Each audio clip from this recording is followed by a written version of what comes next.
दया दान। जब ब्रह्मा जी ने सारी सृष्टि को उपदेश जारी किए तो देवताओं से कहा कि अपनी आसक्ति का दमन करके रहें, वरदान करें। वरदान मिलते हैं ना देवताओं से, वरदान करें।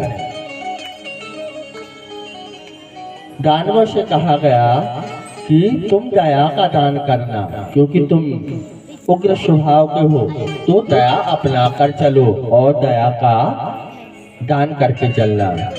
और हमसे कहा गया, अर्थात मनुष्य से, मानवों से प्रभु ने कहा कि तुम जो भी वस्तु अपने हिसाब से उचित समझो वो मैं तुम्हारे ऊपर छोड़ता हूँ, उसका दान करके चलो। तुम्हारे पास अन्नदान है तो अन्नदान से अपना परलोक बनाओ। अन्नदान हो गया, द्रव्य दान हो गया, स्वर्ण दान, भूमि दान, जिसके पास जो हो तो वो दान करके चलो।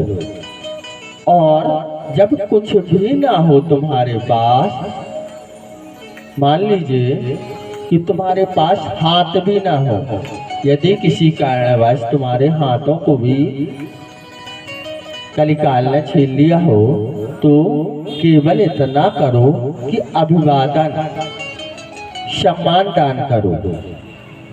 आंखों से भी सम्मान दान किया जा सकता है। जैसे कहते हैं कुछ नहीं, चेहरा तो हंसमुक्त बनाना ही है। जो हमारे यहाँ आ गया, अब चाहे तो मुंह बना लो और चाहे मुंह को हंसमुक्त बना लो, वो तो आ ही गया।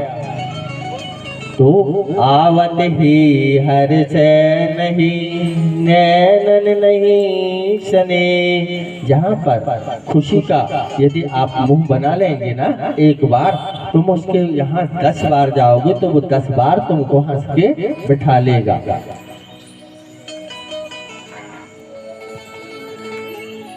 अब दान के लिए तो हमें परमात्मा ने बताया कि सम्मान दान करो।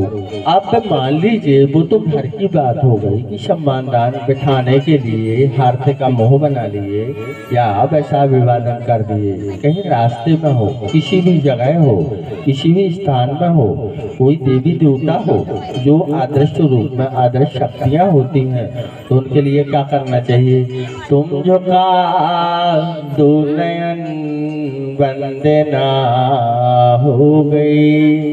कुछ नहीं तो जैसे मान लीजिए तुम किसी वाहन में बैठ के जा रहे हो, अब दोनों हाथ से तुम कुछ लिए हुए हो तो केवल मस्तक झुका दो, नयन झुका दो। तुम झुका दो नयन वंदना हो गई। प्राण की प्राण में कल्पना हो गई। केवल अंदर कल्पना कर लो, भगवान स्वीकार कर लिए।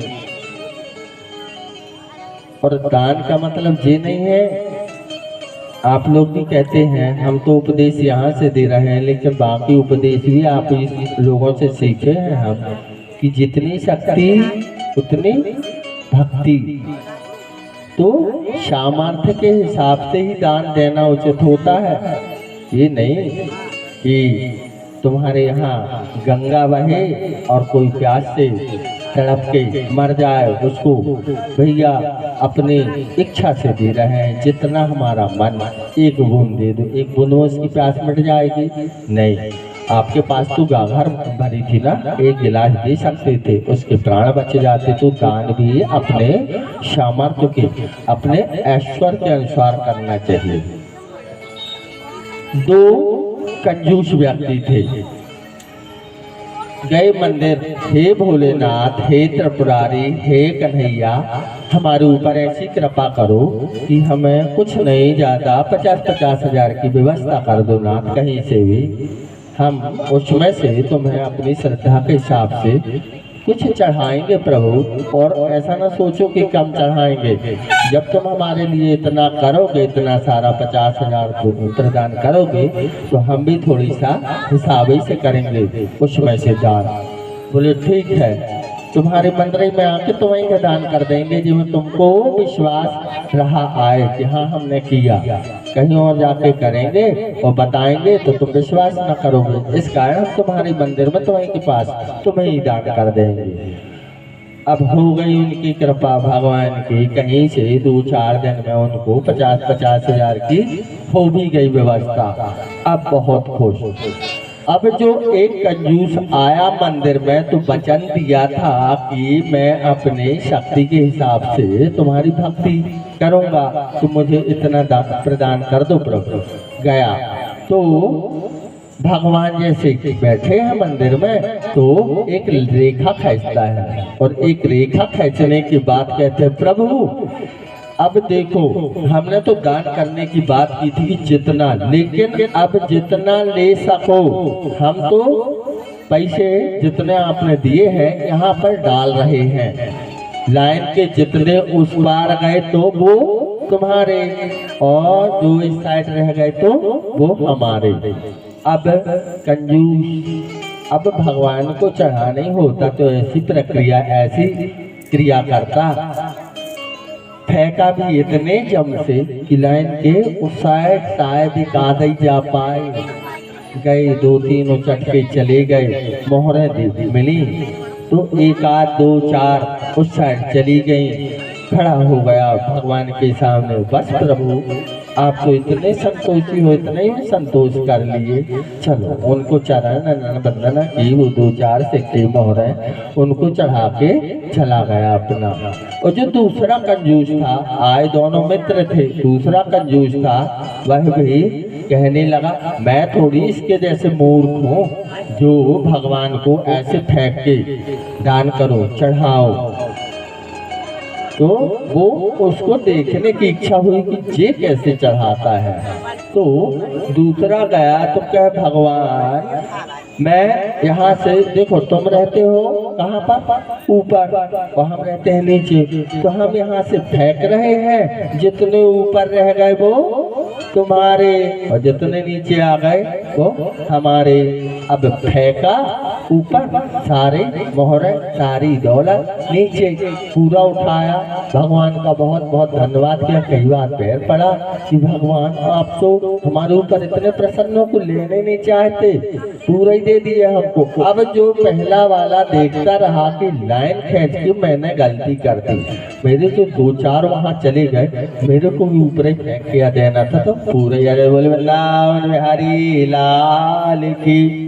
कंजूस की चमड़ी चली जाए पर दमड़ी न जाए, तो इस प्रकार का भी दान नहीं करना चाहिए। देखो दान तो हो गया लेकिन कोई इसका फल थोड़ी मिलता है। जैसे मान लीजिए हम आपके घर जाएं, आपके घर जाने के बाद आपके मुंह से इतना तो निकलना है ना, आइए बैठिए, थोड़ी सा हंसमुख चेहरा कर लिए, अंदर से हम भी प्रफुल्लित। मैं अपनी बात उदाहरण देके बता रहा हूँ किसी को भी। आइए बैठिए, 1 गिलास पानी दे दिए।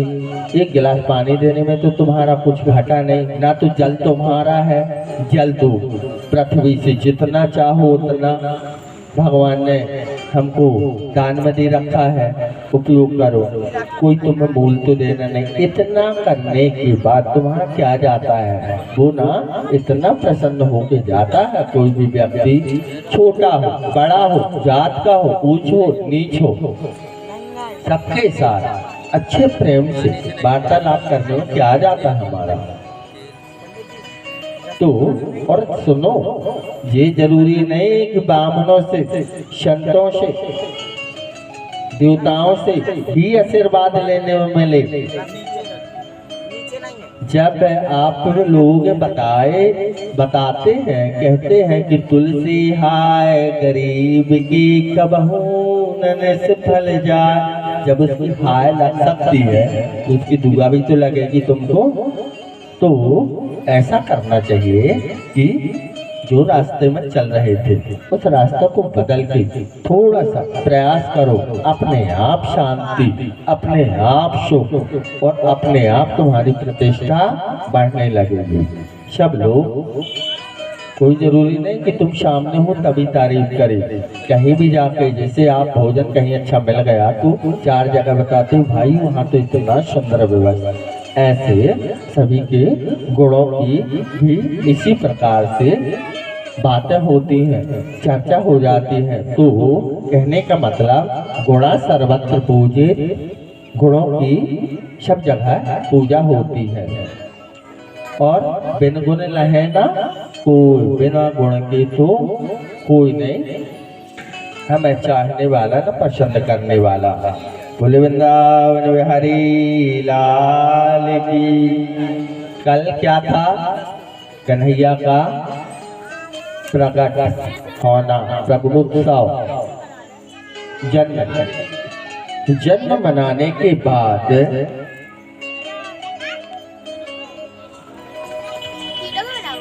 जैसे ही जन्म होता है तो शिव जी को भी कौन सी उत्सुकता सवार होती है अंदर, उनके दर्शनों के लिए पहुंचे यशोदा मैया के दरबार। अच्छा, हम अब कल केवल जन्म भर किए थे। जन्म हुआ, जन्म होने के बाद भगवान कन्हैया ने अपने नारायण रूप से उनको आदेश दिया कि हे वासुदेव मुझे नंद के यहाँ पहुँचाओ। नंद के यहाँ लेकर वासुदेव जी चलते हैं। वासुदेव जी लेकर जाते हैं तो यमुना नदी, यमुना मैया भगवान कृष्ण के पैर पखाड़ने के लिए आतुर हो पड़ती हैं और धीरे धीरे धीरे धीरे बढ़ते हुए, और भादों का महीना था तो भादों में बरसात हुई, रिमझिम बरसात हो रही थी। शेषनाग जी उनका छत्र बन के पीछे से खड़े हो गए और यहाँ से यमुना मैया अपने उफान में उनके चरणों पर को छूने के लिए, जब कन्हैया ने देखा कि मेरे वासुदेव बाबा अब सिर तक जला गया है तो अधिक पीड़ा हो रही, अधिक कष्ट है, तो उन्होंने अपने पैर का अंगूठा नीचे झुलाकर मैया को चरण स्पर्श करा दिया और मैया शांत हो गई। और इसके बाद जब वहां पहुंचने के बाद एक योग माया, एक पुत्री यशोदा मैया के बगल से सो रही थी, रुदन करे, उसको वहां से उठाते हैं और कन्हैया को वहां पर लिटाकर पुनः वापस आकर जैसे ही उस काल कोठरी में प्रवेश करते हैं तो जैसे ताले खुले थे बंद हो गए, सब लोग जाग गए। यहाँ से हल्ला हो गया कि देवकी का अष्टम पुत्र। जब कंस ने आकर देखा तो पुत्र की जगह क्या पाया? पुत्री। अब पुत्री को ही पत्थर पाषाण पर पटकने लगा। इतने में वह छिटक कर आकाश मार्ग में ऊपर स्थापित होकर अपने महामाया रूप में प्रकट होती हैं और कहती है, रे कंस, रे मूर्ख, मुझे मारने से तेरा क्या होगा? तेरा काल तो कहीं और पहुंच गया, जन्म ले चुका है। इस प्रकार भ्रमित करके माया, महामाया वहां से चल देती है। और चलने के बाद कन्हैया को जैसे ही यशोदा मैया देखती है तो उनके जन्म का उत्सव मनाना शुरू हो गया। कल आपने जन्मोत्सव मना लिया है ना। इसके बाद अब कन्हैया धीरे धीरे होने लगे क्या? बड़े। अब 2 दिन 3 दिन के हुए, उतने में शक्तासुर आया। शक्तासुर को भगवान ने यमपुरी पहुंचाकर उसका उद्धार किया। इसके बाद तृणावत, वो जो बवंडर टाइप का होता है ना, वैसा वह है तृणावत असुर वहां पर कंस का भेजने पर आया और भगवान कन्हैया को उड़ा ले गया। भगवान कन्हैया ने उसके गले पर अपने हाथों से प्रहार करके उसका भी राम नाम बोल वृंदावन बिहारी लाल की। इसके बाद भगवान कन्हैया का और बलराम जी का नामकरण संस्कार किया गया।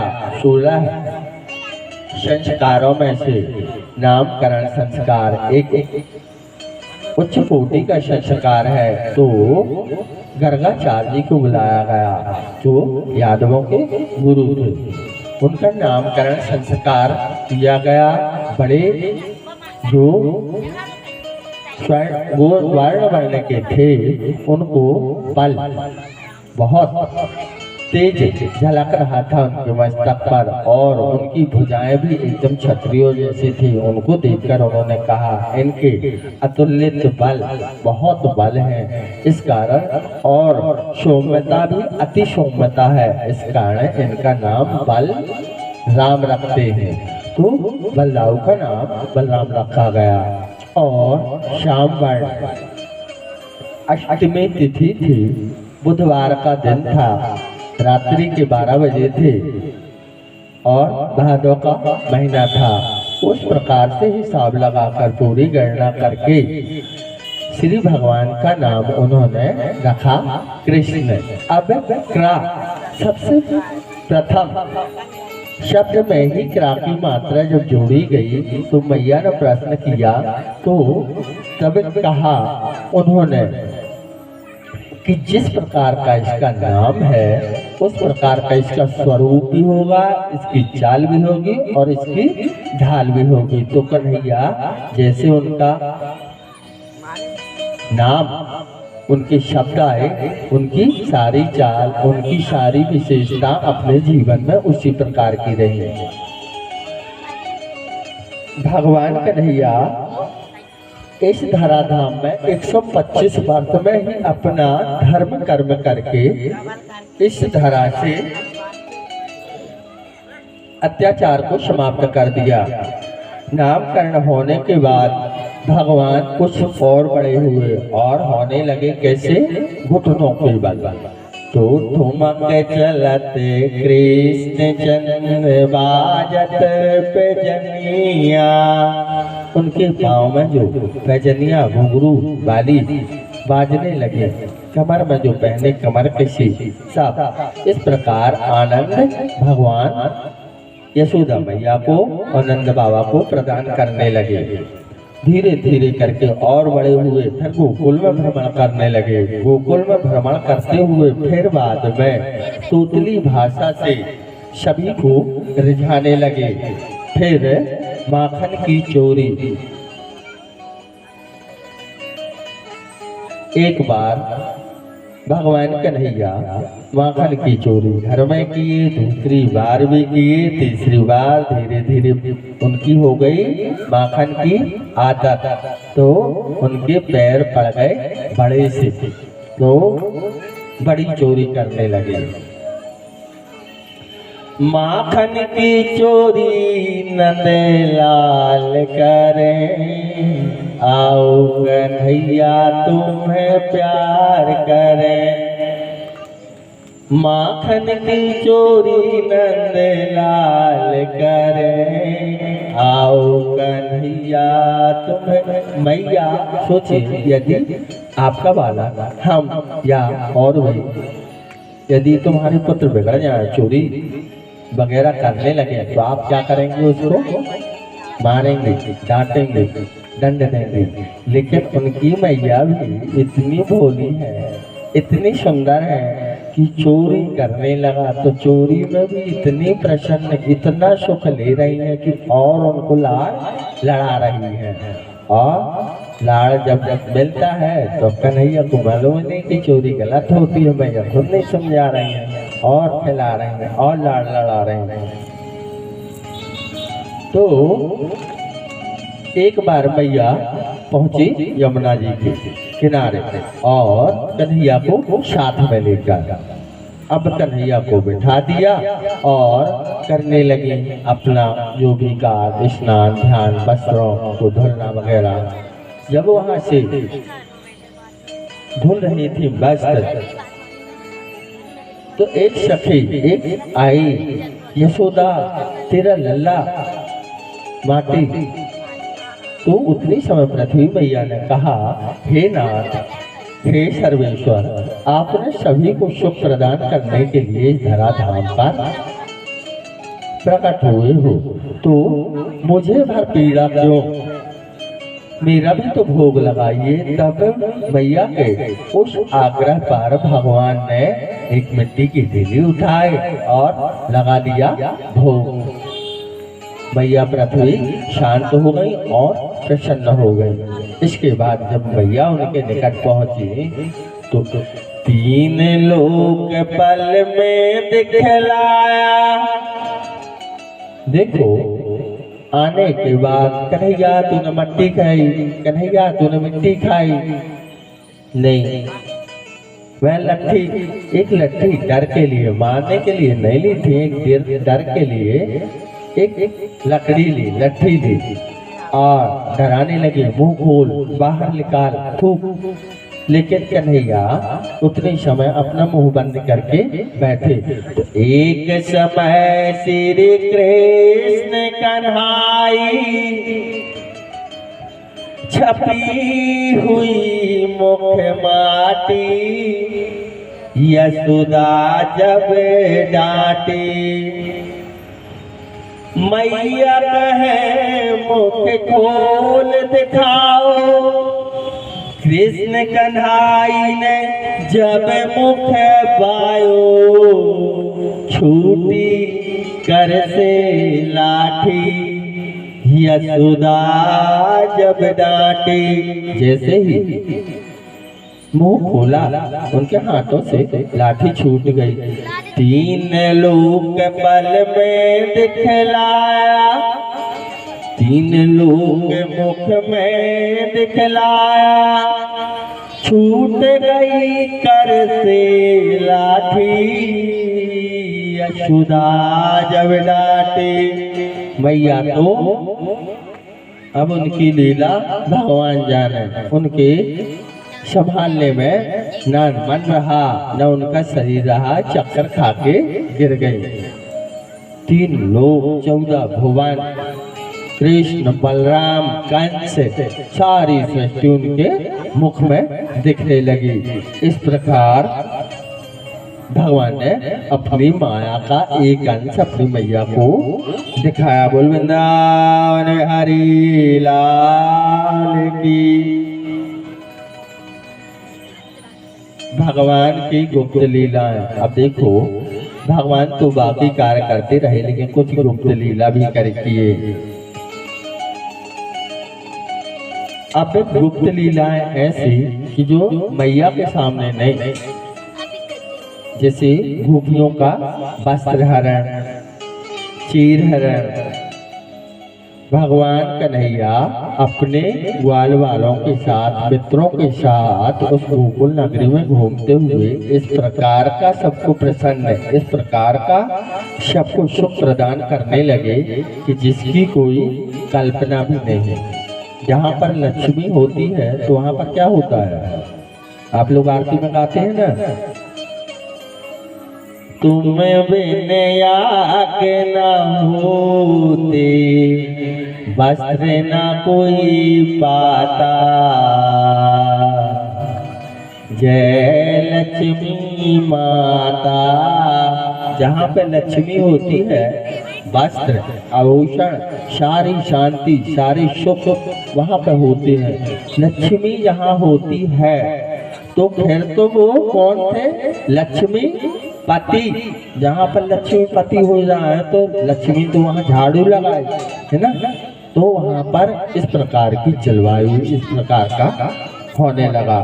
भंडरी वन में पहुँचे।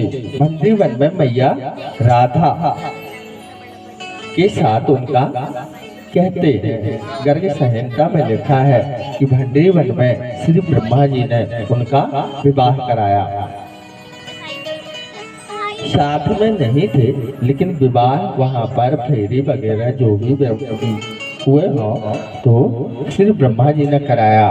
इसके बाद अपने अपने स्थान पर प्रवेश कर गए। अब प्रवेश तो कर गए,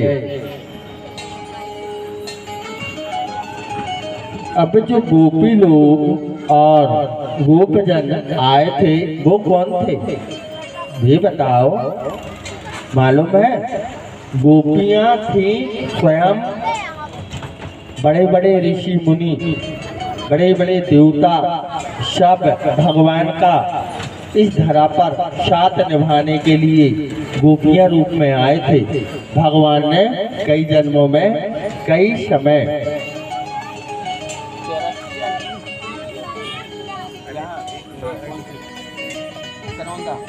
और आइए करौंदा से हमारे बीच में चौरसिया जी यहाँ पर उपस्थित हैं। महाराज जी की जहाँ कहीं भी कथा होती है तो वो अवश्य एक न एक दिन पहुँचते हैं और व्यासपीठ से महाराज जी का आशीर्वाद ले रहे हैं। एक बार जोरदार तालियां उनके लिए।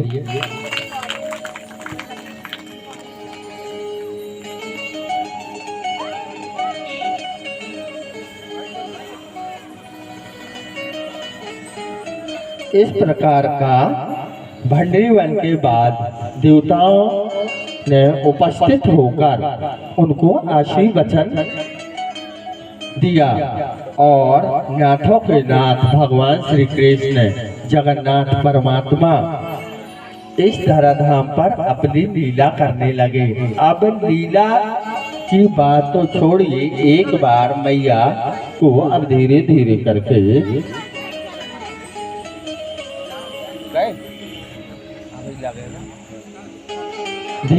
करके उनको इस प्रकार से परेशान करने लगे। मैया ने एक दिन क्रोधित होने पर बांध दिया भगवान कन्हैया को। तो जिनवाधे सुर असुर नाग नर प्रबल कर की डोरी, जिसने सुर असुर चराचर को स्वयं बांध रखा है कर्मों की डोरी से। वो किसके हाथ बंध रहे हैं आज? यशोदा मैया से, एक छोटी सी डोरी से। जिनवाधे सुर सुर नर नाग नर प्रबल कर्म की डोरी, सोई अब छिन्ना ब्रह्मज सुमत बांधो सकल न जाए तोरी।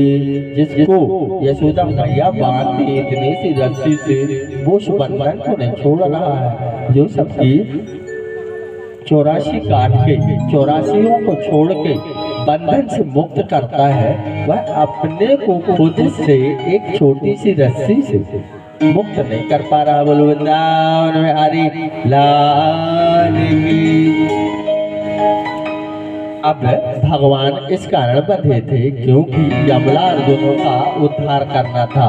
यमला अर्जुन को श्राप था, यमला अर्जुन को श्राप था कि जड़ इन्होंने पूर्व जन्म में एक गलत कार्य किया था कि कुछ स्त्रियों के साथ, कुछ अप्सराओं के साथ इन्होंने बिन वस्त्र के एक नदी में स्नान कर रहे थे। वहां पर दुर्वासा जी आ पहुंचे।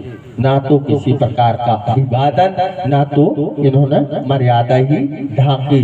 तब इस प्रकार का देखकर कि मर्यादा विहीन यक्षों के दोनों पुत्रों को मर्यादा विहीन देखते हैं तो दुर्वासा श्राप देते हैं कि ऐसा करो, आज से मैं श्राप देता हूँ कि तुम मर्यादा विहीन जड़वत ही हो जाओ। मतलब पेड़ वृक्ष लता यह बन जाओ, तो हमेशा खड़े रहना बिना वस्त्र के। तो जब श्राप दिया तो उन्होंने त्राहिमाम दुर्वासा जी का शरण ली। और जब उनकी शरण ली तो शरण लेने के बाद क्या हुआ, भगवान का समय बता दिया कि भगवान जब कन्हैया रूप में आएंगे तो इस समय ऐसा ऐसा तुम्हारा उत्थान करेंगे। ओखली में बांधी मैया भगवान कन्हैया घसीटते हुए दोनों वृक्षों के, ताड़ के वृक्षों के बीच से गुजरे और दोनों वृक्ष गिरे धड़ाम से।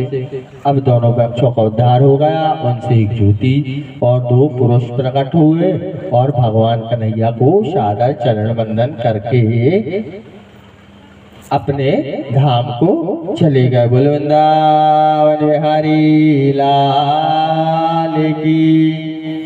अब देखो, जब बालक धीरे धीरे धीरे धीरे बड़ा क्या छोटे से ही जिद करने लगता है, अब भगवान अड़ी करने लगे। अड़ी ऐसे करने लगे, अड़ गए अपने बाबा से, बाबा मैं भी गैया चरावे जाऊं, वही भी गैया चराने।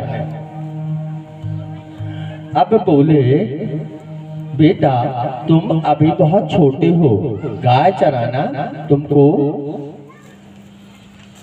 शोभा भी नहीं देगा, लेकिन नहीं जाना है, वन को जाना है। अब भगवान को तो बाहर लीला करनी है, अपनी रचानी है। तो बाबा ने कहा कि ठीक है, ऐसा करो तुम छोटे छोटे बछड़ों को चराने जाओ, गैया नहीं, गैया बड़ी बड़ी होती हैं, तुम छोटे छोटे बछड़ों को 2, 4, 10, 15 उनके लिए छाट के उनके पिताश्री ने व्यवस्था की।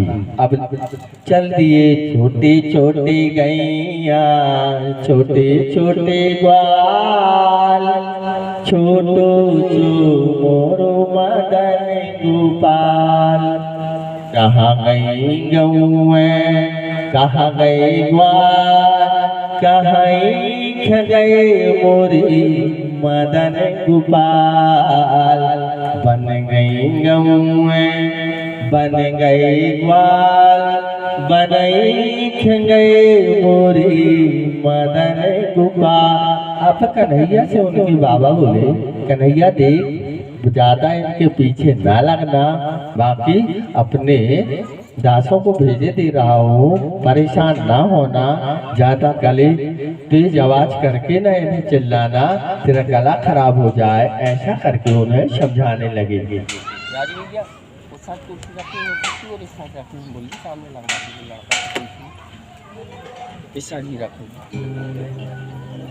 तो एक कन्हैया को उनके पिताश्री ने दिया बांसुरी, लो ज्यादा आवाज से न करना, बांसुरी बजा के उनको बुलाना, बांसुरी बजा के ही काम करना, जिससे तुम्हारा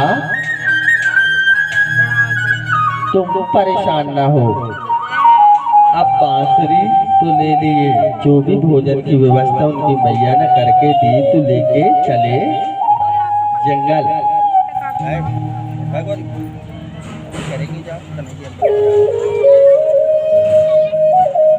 चले अब बांसुरी से प्रार्थना करते हैं, गिरी बांसुरी सुन, आज से मेरे बाबा ने तुम्हें वही सौंप दो है, तो तय वही करिए जो हम कहें, अपने मन से न करिए जो कुछ कर रहे। ठीक है, वो भी प्रणाम करके बोलेंगे ठीक है प्रभु, जैसा आप चाहें।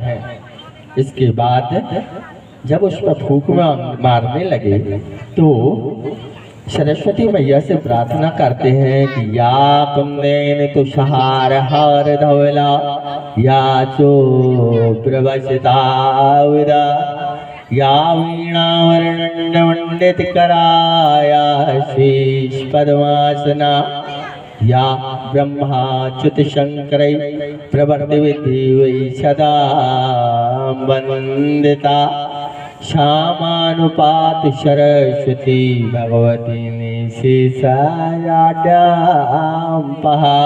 हे मैया, मेरी इस बंसी में अपने साथ सुर भर दे। भैया सरस्वती भी उनके आगे खड़ी हो गई कि जो आज्ञा प्रभु, और अपने साथों सुर उसमें प्रदान कर देते हैं और कहती हैं कि मारिए प्रभु इस पे फूंक। तो बोले ठहरो, अभी ठहरो। इसके बाद याद करते हैं अपनी सरकार को, राधे आज से मैं इस वन में आकर एक लीला अपने जिस कारण से मैं आया हूँ वह लीला अब करने जा रहा हूँ, और मेरा अब बंसी बजाने का मन कर रहा है। तो यदि तुम्हारी आज्ञा हो और यदि तुम नाचो या तुम गाओ या मुस्काओ तो मैं इस बंसी पे फूंक मारूं, अन्यथा मुझे बंसी ही नहीं बजानी। इस प्रकार प्रार्थना करके मैया राधा वहां से इन्हें आशीर्वचन देती हैं कि ठीक है प्रभु, मेरा आशीर्वाद है तुमको। एक आशीर्वाद मतलब एक मनोविनोद, जैसे बराबरी दारों नहीं चलती, हंसी मजाक चाहे जो भी, ठीक है सर्वेश्वर, करो जो करना हो, मैं तुम्हारे साथ हूँ। होठ लगाई बांसुरी तो ठहर गया ब्रजधाम। होठ लगाई बांसुरी तो ठहर गया ब्रजधाम। थिरकन लागी राधिका जब मुस्काए श्याम। वृंदावन बिहारी लाल। जब वहां से आज्ञा मिल गई, आदेश मिल गया, तो यहाँ से इनका थिरकना चालू हुआ। होठ लगाई बांसुरी ठहर गया ब्रजधाम। थिरकन लागी राधिका जब मुस्काए श्याम। कन्हैया भी बचपन छोटा सा तो रूप खुश हो गए, हंसने लगे। तो राधा वहां से कहने लगी,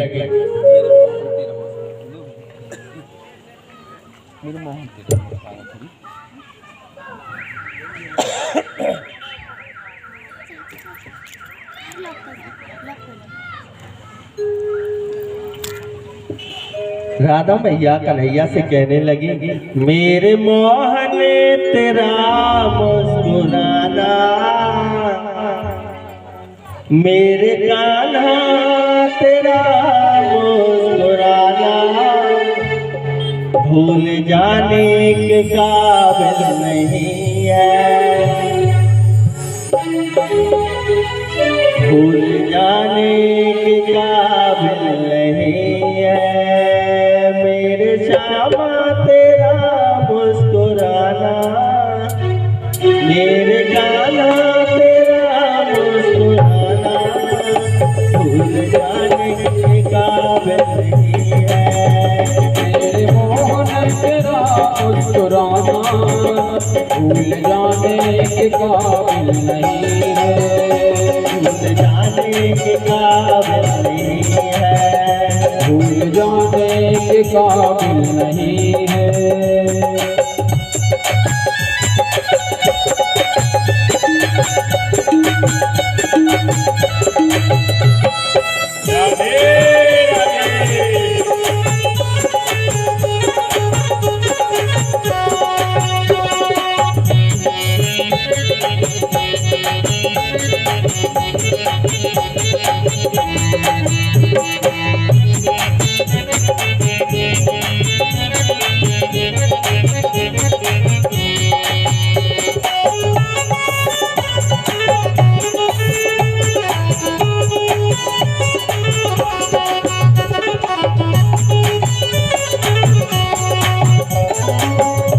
जब से देखा है जलवा तुम्हारा, कोई आंखों को जचता नहीं है। जब से देखा है जलवा तुम्हारा, कोई आंखों को जचता नहीं है। जब से देखा है जलवा तुम्हारा, कोई आंखों को जचता नहीं है। जब से देखा है जलवा तुम्हारा, कोई आंखों को जचता नहीं है। ये तो देखे, ये तो देखे, तो देखे बहुत नूर वाले, सारे आलम में तुम्हारा नहीं है। मेरे मोहन तेरा मुस्कुराना भूल जाने के काबिल नहीं है। मेरे श्यामा तेरा मुस्कुराना भूल जाने के काबिल नहीं है।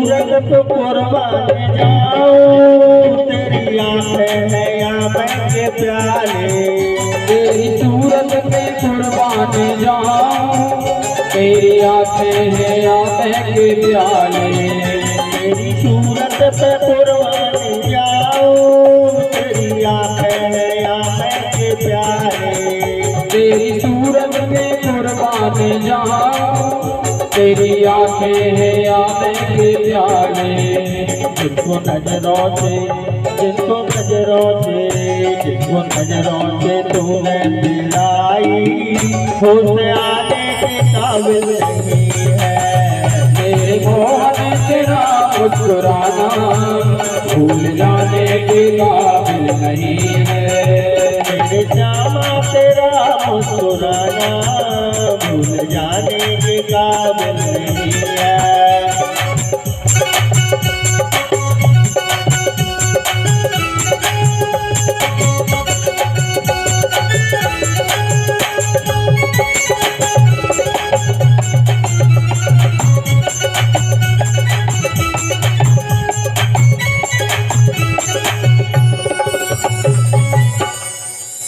ये बताओ, वो तो मैया की बात हो गई, राधा रानी सरकार की। आप में से कन्हैया का ध्यान, कन्हैया की करुणा और कन्हैया का वो चेहरा कौन कौन भूलेगा?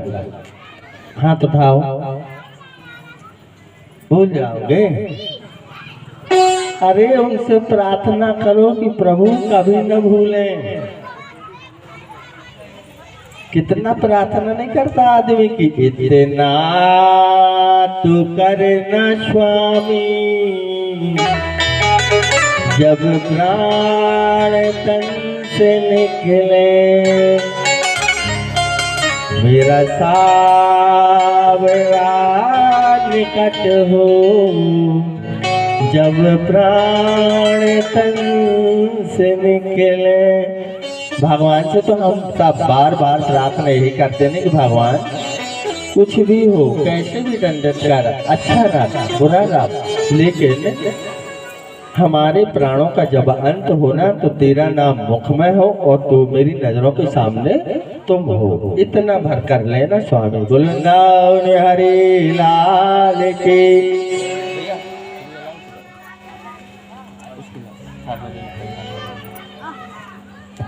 और सभी भक्तजनों को जैसा कि विदित है, ये सार्वजनिक श्रीमद् भागवत जी की कथा का आयोजन है, तो आपका सहयोग बहुत नितांत आवश्यक है इस कथा में, क्योंकि सार्वजनिक कथा जो होती है तो उसमें सभी भक्तगणों का जो सहयोग होता है उसी से आयोजन सफल होता है। आप सभी जानते हैं ये टेंट पंडाल लगा हुआ है, साउंड लगा हुआ है, लाइट लगी है, कलाकार हैं, पंडित जी हैं पूजन करने वाले, और भी अन्य तमाम बहुत खर्चे होते हैं और इन खर्चों के लिए पैसों की आवश्यकता पड़ती है। तो सभी भक्तजनों से अनुरोध है, हमारे समिति के कार्यकर्ता सामने वहाँ पर रसीद लेकर काउंटर में बैठे हुए हैं।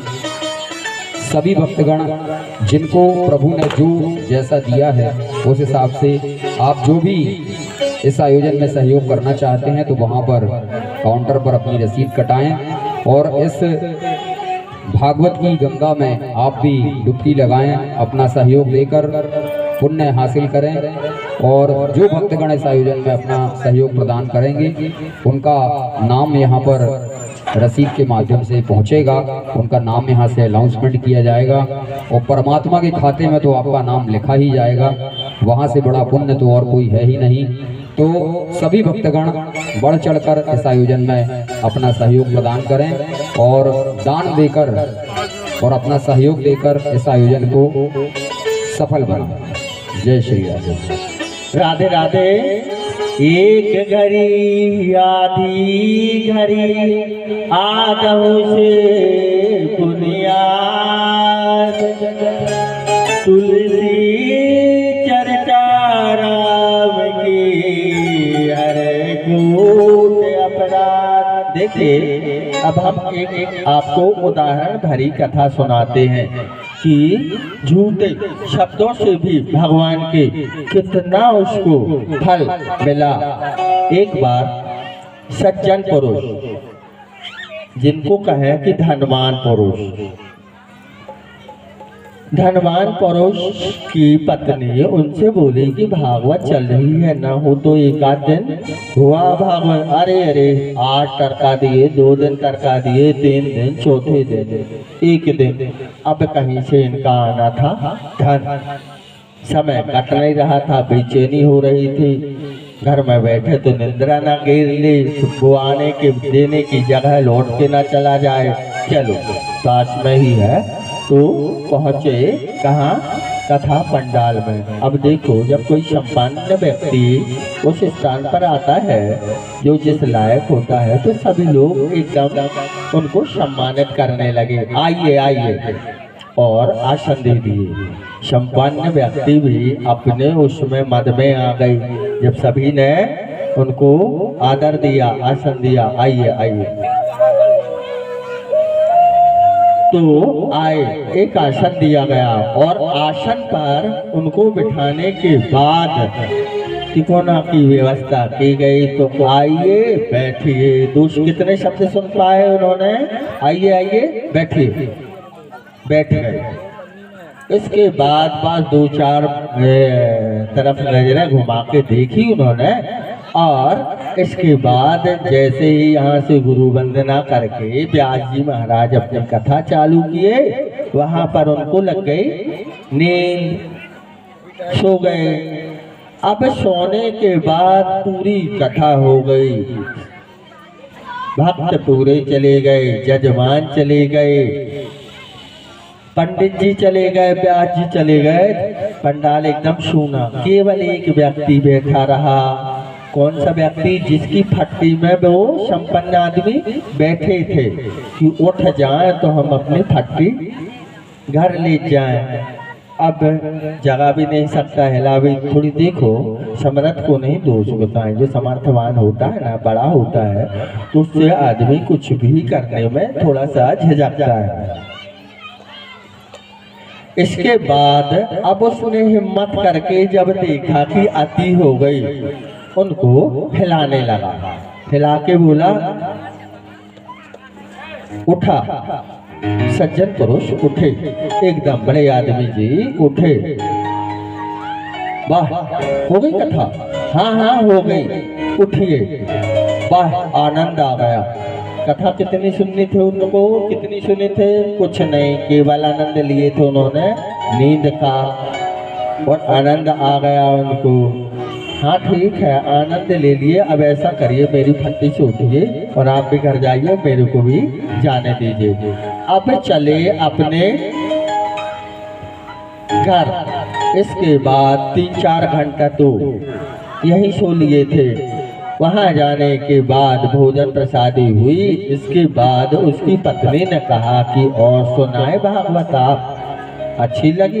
हाँ आनंद आ गया आज तो भागवत में। ऐसे चले जाए करिए, ऐसे ही आनंद मिलेगा। नहीं, बहुत आनंद आया। अब पत्नी अपने कमरे में सोने लगी, सेठ जी अपने बिस्तर में सोने लगे। इसके बाद अब उठ बैठे, यहाँ घूमे वहाँ घूमे। क्या हुआ? अरे नींद नहीं आ। अरे नींद आए कहाँ से, जब 4-6 घंटा वो कथा में सो के आ गए तो नींद ही नहीं आ रही है, निद्रे नहीं गिर रही है, बड़ी बेचैनी हो रही है। चलो ठीक है, सो जाओ, भगवान का नाम लेके। बहुत प्रयास किए, दवाई वगैरह सब खा लिए हूँ, लेकिन इसके बाद फिर जब उसकी पत्नी को बहुत बार इन्होंने इस प्रकार से किया, तो बोली कि आप कुछ सीख के आए हो ना वहाँ से, भागवत से? हाँ सीख के आए हो, एक मंत्र सीख के आया हो, ये सुन के आया। क्या सीख के आए हो? तो ऐसा करो कि तुम जाके ना वही मंत्र जाप करो। करने लगे बैठ के जब मंत्र जाप, आइए बैठिए जाइए, आइए बैठिए जाइए। ये 3 शब्द तो कुल उन्होंने सुने ही थे। इतना मंत्र कुल सुन के आए थे। आइए बैठिए जाइए, बैठ गए एक आसन पे, जपने लगे, आइए बैठिए जाइए, आइए बैठिए जाइए। इतने में देवगति से एक चोर उनके घर में घुसा। अब जैसे ही इनके मुंह से निकला आइए, तो चोर एकदम से पैर रखते रखते बिल्कुल वहीं पर ठिठक टाइप का गया और कहने लगा कि शायद पहचान लिया इसने मुझे। और जब हमने कहा कि बैठे, श्लोक और आगे बढ़ा, आइए बैठे जाइए, बहुत बड़ा श्लोक है, श्लोक और आगे जा बढ़ा, आइए बैठे, तो कहा वो उसको पूरा विश्वास हो गया कि पहचान ही लिया। अब करे क्या बेचारा। अब सोचा अभी मरने से अच्छा है कि बाद में जो होगा होगा, अभी तो भाग जाओ। और भागने का प्रयास करने लगा, वहां से चलने का प्रयास करना। जैसे ही पीछे पैर करने लगा वैसे ही आइए बैठिए जाइए, पूरा मंत्र हो गया इनका, आइए बैठिए जाइए। जैसे ही जाइए का नाम लिया तो चोर हाथ बांधे, जितना और जगह से जो चोरी करके लाया था आ गया कि भैया ये तो पूरे से पहचान ही गया है, अब जीना छोड़ेगा। तो चार के सामने हो जो बात, उससे अच्छी कि इससे अकेले में निपट लूं, इससे निवेदन प्रार्थना कर लो कि भैया गलती हो गई। आया चोर, अब जी आंख मूंद के लगे थे मंत्र जाप में। चोर भी सोचा कि हो का रहा है, आइए बैठिए जाइए, आइए बैठिए लगा। अब चोर अपना सारा धन जो लिया था सामने रख दिया और उनसे कहा सेठ जी चलूं मैं? तो बोले हाँ अब प्रस्थान करो। अब बड़े हर्ष के साथ अपनी पत्नी के पास दौड़े दौड़े गए। भगवान, अरे भगवान सुनती हो, देख तो आज क्या होगा मेरे साथ, क्या हुआ।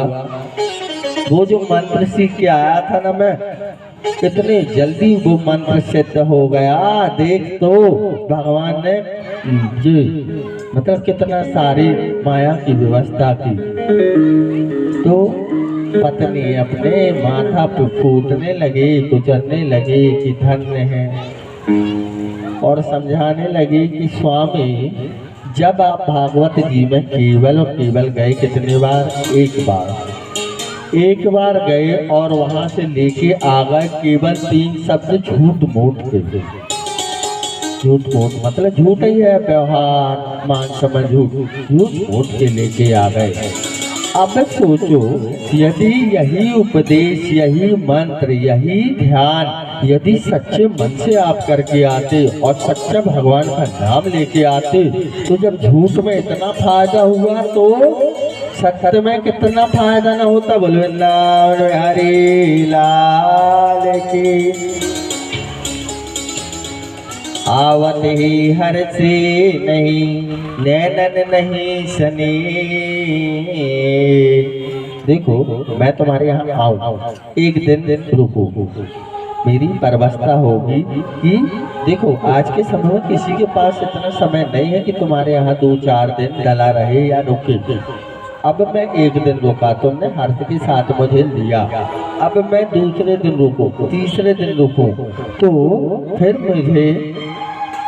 मेरी कोई परवस्था होगी जो तुम्हारे यहाँ रुका। इसी प्रकार से एक सज्जन के यहाँ एक मेहमान आया। अब मेहमान आ गया, 2 दिन 4 दिन 6 दिन हो गए।